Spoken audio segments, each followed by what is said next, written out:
Hello friends, आज मैं आपके साथ डिस्कस करूंगा कि हमें घर खरीदना चाहिए या फिर रेंट पर रहना चाहिए। तो ये एक बहुत ही इमोशनल डिसीजन है जिसमें आपको ये ध्यान रखने की ज़रूरत है कि हमारे जो फाइनेंशियल कंडीशंस है उसकी करंट पोजीशन क्या है। तो इसको डिसाइड करने के लिए मैंने जो थंब रूल बनाया है वो मैं आपके साथ शेयर करता हूँ कि मैंने किस तरीके से डिसीजन लिया। तो पहला डिसीजन ये है कि आप जो भी घर ले रहे हैं उसकी जो कॉस्ट है वो क्या आपकी जो एनुअल सैलरी है उसका लेस देन 3 टाइम्स है क्या। सपोज़ अगर आप 30 लाख रुपए कमाते हैं साल का, तो अगर आपका जो घर है वो 90 लाख से कम का है क्या। अगर वो 90 लाख से कम का है तो हम कह सकते हैं कि आप अफोर्ड कर सकते हैं। दूसरा है कि आपकी जो ईएमआई है वो 25% of your monthly take home, मतलब आपकी जो मंथली सैलरी है उसका 25% से कम है या अप्रॉक्सीमेटली 25% है क्या। सपोज़ अगर आपकी सैलरी 2 लाख रुपए महीने है इन होम, तो आपकी ईएमआई जो है वो करीब करीब 70 लाख से ज़्यादा नहीं होनी चाहिए। ये एक एज अ थंब रूल होता है जिससे कि आपकी और जो फाइनेंशियल गोल्स हैं वो हैम्पर ना करें। तो ये तीसरा तीसरा रूल है कि क्या आपकी जो जॉब है या जिस प्रोफेशन में आप हैं वो एक स्टेबल है कि नहीं है।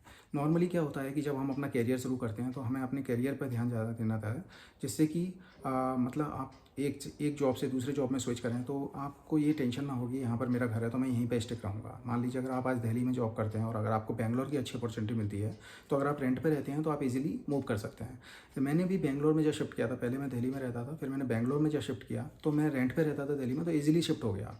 लेकिन अगर मेरा घर होता दिल्ली में अब तो मैं नहीं शिफ्ट कर पाता। तो ये एक फ्लेक्सिबिलिटी होती है रेंट पे रहने की। लेकिन दूसरी तरफ अगर हम बात करें कि घर खरीदने का, घर जब भी आप खरीदें तो आपको ये देखना है कि आप अपने करियर में स्टेबल हो चुके हैं, आपकी फैमिली है। तो जब आपकी फैमिली हो जाती है, आपके किड्स हो जाते हैं, तो it is very difficult to move from one place to another place. Then you are basically stable and then you can think of buying a home. एक घर खरीदना एक बहुत बड़ा मतलब बहुत बड़ा डिसीजन होता है, एक सेंस ऑफ सिक्योरिटी भी देता है। बट दूसरी तरफ अगर आप ये सोचते हैं कि मतलब कि आ, आप इतना सारा लोन कैसे चुका पाएंगे। अगर मान लीजिए कहीं आपकी जॉब नहीं है या मान लो किसी कारण से आप जॉब में नहीं हैं तो फिर आप अपनी ईएमआई कैसे भरेंगे। तो ये बहुत सारे इमोशनल डिसीजन होते हैं जो कि हमें ये देखने की ज़रूरत है कि हम इनको कैसे कैटर करते हैं। तीसरा है कि आपका जो लोन है, अगर आपका जो लोन है वो अगर आप 15 साल के अंदर अपना कंप्लीट कर देते हैं तो फिर आप जा सकते हैं घर खरीदने पर। अगर आप मान लीजिए आपका जो अपफ्रंट अमाउंट होता है जो कि मतलब हम ऐसे कह सकते हैं डाउन पेमेंट, तो आपको करीब करीब 25% डाउन पेमेंट भी देना पड़ता है। नॉर्मली ये 20% होता है बट इट्स बेटर अगर आप ज़्यादा दे सकें क्या, तो आपके पास एक 25% का डाउन पेमेंट भी होना चाहिए। तो ये एक बहुत बड़ा डिसीजन होता है कि जब भी हम घर खरीदते हैं तो हमें मतलब काफ़ी चीज़ों का फाइनेंशियल स्ट्रेस के साथ गुजरना पड़ता है। नॉर्मली हम लोग डाउन पेमेंट के लिए पैसा इकट्ठा करते हैं, इधर उधर से हमारी पॉलिसी तोड़ते हैं, हमारे म्यूचुअल फंड तोड़ते हैं, तो जिससे कि आप एक घर में रह सकें।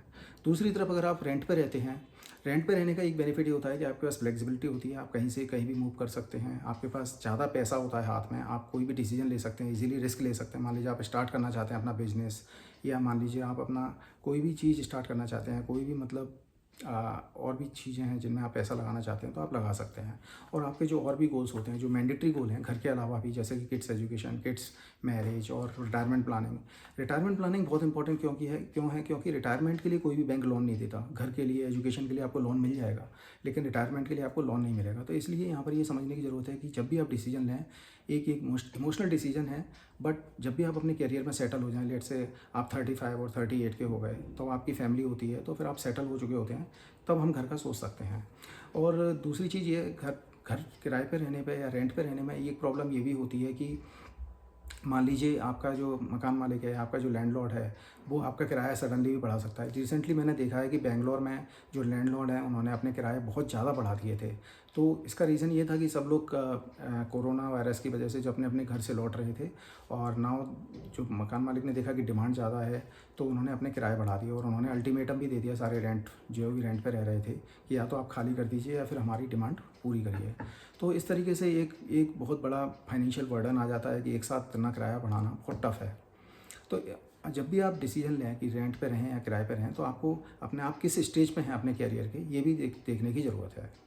तो इस तरीके से आप डिसाइड कर सकते हैं कि मैं रेंट पे रहना मेरे लिए सही है या फिर किराए पे रहने के लिए सही है, या फिर घर खरीदना सही है। इस पर बहुत सारी स्टडी हो चुकी हैं, लेकिन आपको सिर्फ अपनी फाइनेंशियल सिचुएशन को देख करके, अपनी जॉब पर्सपेक्टिव को, अपने करियर को देखते हुए डिसीजन लेना है, ना कि किसी और की स्टडी के साथ। तो आपकी हर अपनी सिचुएशन अलग हो सकती है, हर किसी की अलग अलग सिचुएशन हो सकती है।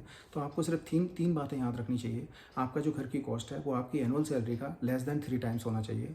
आपकी जो ईएमआई है वो 25% से ज़्यादा नहीं होनी चाहिए मंथली टेक होम का।